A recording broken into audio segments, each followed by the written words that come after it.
Hello friends, welcome to Vishishta food. ఇవాళటి recipe వచ్చేసి ఇదిగోండి సగ్గు బియ్యంతో ఉప్మా చేస్తున్నానండి. మామూలుగా సగ్గు బియ్యం అంటే ఇలా సన్నవి కూడా ఉంటాయి. ఇదిగో ఇంకా మీడియం సైజ్ ఇదిగోండి ఇలాంటివి కూడా ఉంటాయి. ఇంకా పెద్ద సైజు కూడా ఉంటాయి, ఇలాంటివి కూడా ఉంటాయి. ఇవి మటుకు ఇవి మనం వేయించుకోవడానికి అంటే నూనెలో గోలించుకోవడానికి పనికి వస్తాయండి. ఇవి ఉప్మా చేసుకోవడానికి పనికిరావు. ఇవి వేయించినవి కూడా గోలించినవి కూడా ఎలా ఉంటాయంటే మన నూనెలో వేయించుకునేటప్పుడు నూనె కాస్త వేడెక్కిన తర్వాత సిమ్లో పెట్టుకోవాలి. సిమ్లో పెట్టుకుని అప్పుడు చక్కగా వేయించుకోవాలి. వేయించుకున్న తర్వాత మనకి ఇలా వస్తాయి చూడండి. ఇదిగో వేయించినవి ఉన్నాయి ఆల్రెడీ. ఇవి వేయించి పెట్టినవి ఉన్నాయి మనకు. ఇది సగ్గు బియ్యం ఇలా వస్తాయి. సగ్గు బియ్యం అనేది వేయించుకున్న తర్వాత ఇలా లావుగా ఇలా వచ్చేస్తుంటుంటాయి. ఇవి ఇలాంటివి కూడా మనం ఎంతో టేస్టీగా చాలా బాగుంటాయండి. ఇవి వేయించుకున్న తర్వాత కాస్త చిటికెడంత సైంద్ర లవణము, కాస్త మిరియాల పొడి వేసుకోవాలి. సైంధవ లవణం వేసుడు మూలాన ఇది ఆయుర్వేదిక్ మెడిసిన్ వాడిన వాళ్ళకైనా ఏమైనా డిసీజులు ఉన్న వాళ్ళకైనా కూడా ఈ పథ్యంకు చాలా మేలు చేస్తాయండి. చాలా మంచి పని చేస్తాయి సగ్గు బియ్యం అనేటి.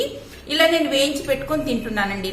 ఇదిగోండి ఇలా వేయించుకుంటే మనకి ఇలా ఉంటది. ఇప్పుడు మనకి ఎప్పుడైనా నోరు ఇష్టం లేనప్పుడు, మనకేమైనా తినాలనిపించినప్పుడు, టేస్ట్ లేనప్పుడు ఇలాంటివి కాస్త తిన్నామని అనుకోండి చాలా బాగుంటది. టేస్టీగా ఉంటే చాలా బాగుంటాయి ఇవి. ఇదిగోండి ఇలా ఇవి మీడియం సైజ్. ఇవి కూడా ఉప్మా చేసుకోవచ్చు. ఇవి చేసుకోవచ్చు, రెండు చేసుకోవచ్చు. కాకపోతే ఇప్పుడు నేను ఇంతకు ముందు చూపించిన ఇవి లావు మట్టుకు ఇది చేసుకోవద్దు, ఎందుకంటే చాలా లావు అయిపోతాయి, మనం తినడానికి బాగోదు. అందుకోసమని ఇవి చేయకూడదు. ఈ రెండు మట్టుకు చేసుకోవచ్చు. ఇంకా ఇందులో ఈ రెండింటి మధ్యలో ఇంకా మీడియం సైజు కూడా ఉంటాయి, ఇంకా సన్నవి కూడా ఉంటాయి, రకరకాలుగా ఉంటాయి. మనకి ఏది కావాలంటే అది తెచ్చుకోవచ్చు, ఏదంటే అది తెచ్చుకోవచ్చు. సరే, ఇప్పుడు ఇదంతా పక్కన పెట్టేసి ఇదిగోండి ఇప్పుడు ఇక్కడ ఈ సగ్గు బియ్యం ఒక కప్పు నిండా తీసుకున్నా చూడండి. ఒక చిన్న బౌల్ నిండా తీసుకున్నా నేను ఈ సగ్గు బియ్యం. ఈ సగ్గు బియ్యాన్ని ఇదిగోండి ఒక బౌల్లోకి వేసేసుకుందాం. ఇదిగోండి ఇలా ఇందులో వేసేసుకున్నాను. వేసేసుకున్న తర్వాత ఇందులో కాస్త నీళ్లు వేసేసుకొని ఇదిగోండి ఇలా నీళ్లు వేసేసుకోవాలి. వేసేసుకున్న తర్వాత ఈ నీళ్ళని పూర్తిగా మనకి ఏమి లేకుండా మొత్తం వాచేసుకోవాలి. ఇదిగోండి ఇలా అసలు నీళ్ళు ఏమట్టుకు ఉంచొద్దు. ఇదిగోండి మొత్తం అన్ని కూడా ఇలా మనం ఒక చెయ్యి ఇట్లా అడ్డు పెట్టేసుకొని, లేకపోతే స్టెయినర్ కానీ ఏదైనా అడ్డు పెట్టేసుకొని మనకి ఏ మాత్రం నీళ్ళు లేకుండా మొత్తం వంపేసుకోవాలి. వాచేసుకున్న తర్వాత ఇప్పుడు చూపిస్తాను చూడండి. ఇదిగోండి ఇలా అన్ని మొత్తం వడిగట్టుకోవాలి నీళ్ళని. ఆ తర్వాత ఇదిగోండి నీళ్ళని వడిగట్టేసుకున్నాం కదా. ఇప్పుడు ఈ నీళ్ళని పక్కన పెట్టేద్దాం. పక్కన పెట్టేసి ఇప్పుడు ఇందాక మనం ఈ కప్పుతో మనం తీసుకున్నాం కదా సగ్గు బియ్యం. ఇప్పుడు దీంతో ఇదిగోండి ఇప్పుడు మనం ఎన్నైతే తీసుకున్నామో అన్ని నీళ్లు వేసేసుకోవాలి. ఇదిగోండి ఇలా ఇప్పుడు ఇందాక దీంతో తీసుకున్నాం కదా, దీంతోనే నీళ్లు వేసేసుకొని ఒక 3 hours నానబెట్టుకోవాలి. ఇదిగోండి ఒక 3 hours నానబెట్టుకోవాలి. నానబెట్టేసుకుంటే అప్పుడు మనకు చాలా అంటే ఉబ్బుతాయి, మొత్తం మనకు నీళ్ళన్నీ కూడా డ్రై అయిపోతాయి దీంట్లో. అప్పుడు మనకు ఉప్మా చేసుకోవడానికి ఈజీగా ఉంటది. ఇప్పుడు ఇవైనా కూడా ఈ సగ్గు బియ్యమైనా కూడా సేమ్ ఇదే, దీంతో కూడా చేసుకోవచ్చు. వీటి కూడా అంతే ఒక 3 hours నానబెట్టుకోవాలి. నానబెట్టుకున్న తర్వాత ఇప్పుడు నేను చూపించిన ప్రాసెస్ మొత్తం ఇలాగే చేసుకుని ఒక 3 hours నానబెట్టుకొని మనం ఉప్మా చేసుకోవచ్చు. చాలా బాగుంటుంది, టేస్టీగా ఉంటుంది, చాలా బాగుంటుందండి. ఇప్పుడు మనము ఆ తర్వాత ఒక 3 hours నానబెట్టేస్తున్నాను. ఇలా మూత పెట్టేసి ఒక 3 hours నానబెట్టేసుకుందాం. 3 hours అయిపోయిందండి. ఇప్పుడు ఈ 3 hours అయిపోయింది కదా. అయితే ఇప్పుడు దీనికి మనం ఇదిగో చూడండి ఎలా ఉందో చూద్దాం ఒకసారి. ఇదిగో చూడండి పొడి పొడిలాడుతూ చక్కగా ఎంత బాగా వచ్చినాయో చూడండి, పూసల్లాగా. ఇదిగోండి ఇలా వచ్చేస్తాయి. 3 hours అయితే ఇలా వచ్చేస్తాయి, పూసల్లాగా వచ్చేస్తాయి. ఇక మనకి ఏమాత్రం తడి ఉండదు, ఇందులో మళ్ళీ నీళ్లు పోయాల్సిన అవసరం లేదు. ఇక ఇదిగోండి ఇలా అయిపోయినాయి. ఇప్పుడు దీనికి కావాల్సిన ఏంటో చూద్దామండి. నేను చిన్నగా క్యారెట్ ముక్కలు తరుక్కున్నాను. క్యారెట్ బదులు కొంతమంది ఆలు కూడా వేసుకుంటారు, అలా కూడా వేసుకోవచ్చు. కాకపోతే నేను క్యారెట్ వేస్తున్నాను. ఇది ఆలు వేసుకోవచ్చు, ఉల్లిపాయలు కూడా వేసుకోవచ్చు ఇందులో. అవి కూడా వేరే ప్రాసెస్ ఉంటుంది అదంతా. నేనైతే ఇప్పుడు క్యారెట్ వేస్తున్నాను. ఆ తర్వాత ఇక్కడ పల్లీల బదులు నేను కాజు వేస్తున్నాను. ఇదిగోండి కాజు పలుకులు చిన్న చిన్నగా ముక్కలు చేసుకున్నాను. పల్లీలు కూడా వేసుకోవచ్చు, అది మన ఇష్టం. కానీ నేను పల్లీలు వేయట్లేదు, ఇప్పుడు పల్లీలు కూడా వేసుకోవచ్చు.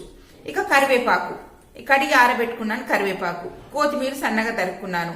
దీనికి కావాల్సింది నేను పచ్చిమిర్చి వేయట్లేదు. పచ్చిమిర్చి బదులు ఇదిగోండి మిరియాల పొడి వేస్తున్నాను. ఈ మిరియాల పొడితో టేస్ట్ చాలా బాగుంటుందండి. మిరియాల పొడితో చేస్తున్నాను ఇక్కడ. ఆ తర్వాత నేను మామూలు సాల్ట్ కాకుండా సైంధవ లవణం వాడుతున్నాను. ఈ సైంధవ లవణం చాలా బాగుంటుంది, ఆరోగ్యానికి కూడా ఎంతో మేలు చేస్తుంది. కాబట్టి నేను సైంధవ లవణం వాడుతున్నాను. ఇకపోతే ఇక మనకు కావాల్సింది మెయిన్ ఇక్కడ ఇదిగోండి నెయ్యి. ఏమి నెయ్యి అనుకుంటున్నారు?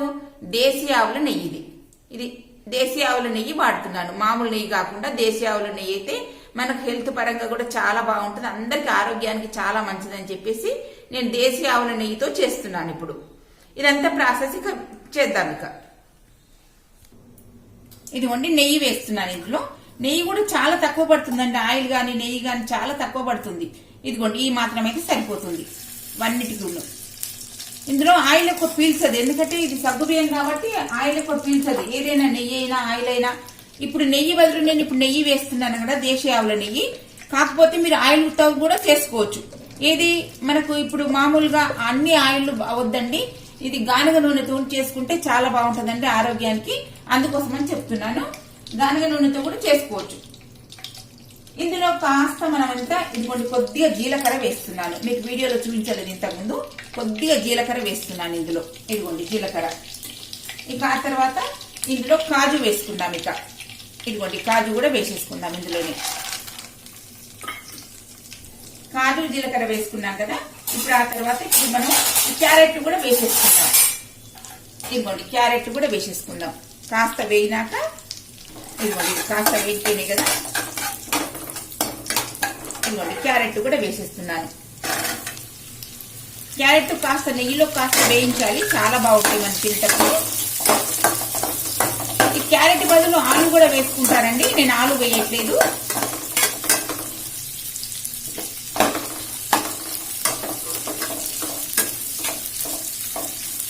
ఇది కాస్త మనకి ఇలా మగ్గనివ్వాలి.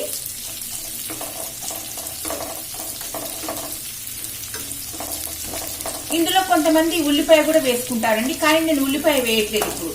ఎందుకంటే ఇప్పుడు నేను చేసే ప్రాసెస్ ఎలా ఉంటదంటే, ఇది ఏంటి, ఇప్పుడు మనకు శివరాత్రి ఒక్క పొద్దున్న వాళ్ళు గాని, మెయిన్ ఇప్పుడు మనకు ఏకాదశి ఉపవాసం ఉంటారు కదండి, ఏకాదశి ఉపవాసం ఉన్న వాళ్ళు కూడా ఈ ప్రాసెస్ తో చేసుకున్నారనుకోండి, అప్పుడు తినేసేయచ్చు. ఎందుకంటే మనం ఇందులో మిరపకాయలు వేయట్లేదు, పచ్చిమిర్చి వేయట్లేదు, మళ్ళీ మామూలు ఉప్పు వేయట్లేదు, సైంధవ లవణం వేస్తున్నాము, ఇక మిరియాల పొడి వేస్తున్నాం కదా.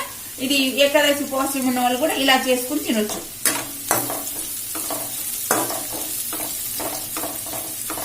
ఇది ఆరోగ్యానికి కూడా చాలా మంచిదండి, బీపీకి, షుగర్ కు, థైరాయిడ్ కు, మెయిన్ ఇది క్యాన్సర్ ఉన్న వాళ్ళు చాలా మంచిదండి, ఇది ఎంతో మేలు చేస్తుంది. అందుకోసం అని చెప్పేసి ఇలా చేసుకొని తినొచ్చు. క్యాన్సర్ ఉన్న వాళ్ళ కాదు, ఇప్పుడు కిడ్నీ సమస్యలు ఉన్న వాళ్ళైనా కూడా, ఏదైనా కూడా ఏ డిసీజ్ ఉన్న వాళ్ళైనా ఈ ప్రాసెస్ తో చేసుకుని ఈజీగా తినేసేయచ్చు. ఇక కరివేపాకు వేసేసుకుందామండి. ఇదిగోండి కరివేపాకు వేసేస్తున్నాను.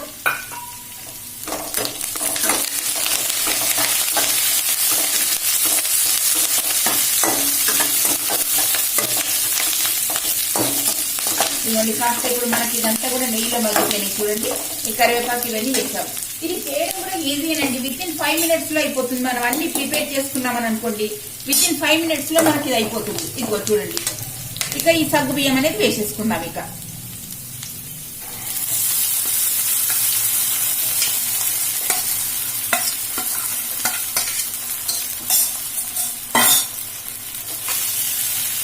ఇదిగోండి విత్ ఇన్ 5 minutes లో అయిపోతుంది మనకి ఇదంతా.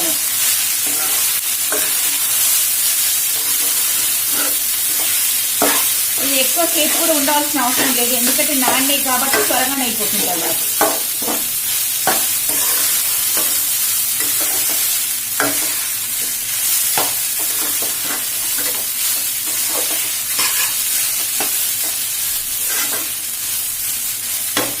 ఇదిగోండి ఆ తర్వాత ఇందులో మిరియాల పొడి వేసేస్తున్నాను.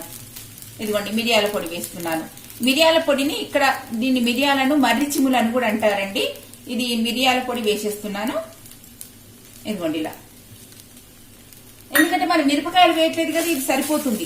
ఎక్కువ క్వాంటిటీ ఒక 1.5 teaspoon అంతా వేసేసుకోవాలి మిరియాల పొడి. ఇక ఇందులోనే మనం సైంధవ లవణం కూడా వేసేసుకుందాం. ఇదిగోండి సైంధవ లవణం కూడా వేసేస్తున్నాను, సరిపోతుంది. ఇక ఆ తర్వాత ఇందులోనే కొత్తిమీర కూడా వేసేసుకుందాం. ఇదిగోండి సన్నగా తరిగి పెట్టుకున్న కొత్తిమీర కూడా వేసేసుకుందాం.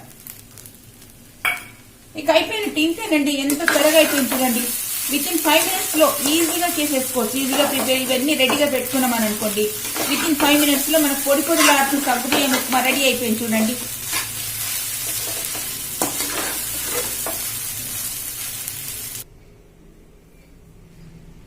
ఇదిగోండి ఎంత బాగా వచ్చిందో చూడండి, కలర్ఫుల్ గా చాలా బాగుంది కదండి. కలర్ఫుల్ కాదండోయ్, అంత టేస్టీగా ఉంటది. ఎంత బాగుంటుందో, చాలా బాగుంటుంది. నోట్లో వేసుకుంటే కరిగిపోయేంత టేస్టీగా ఉంటదండి. ఓకే ఫ్రెండ్స్, మా వీడియో నచ్చినట్టయితే మీరు లైక్ చేయండి, షేర్ చేయండి, సబ్స్క్రైబ్ చేయండి. Thank you.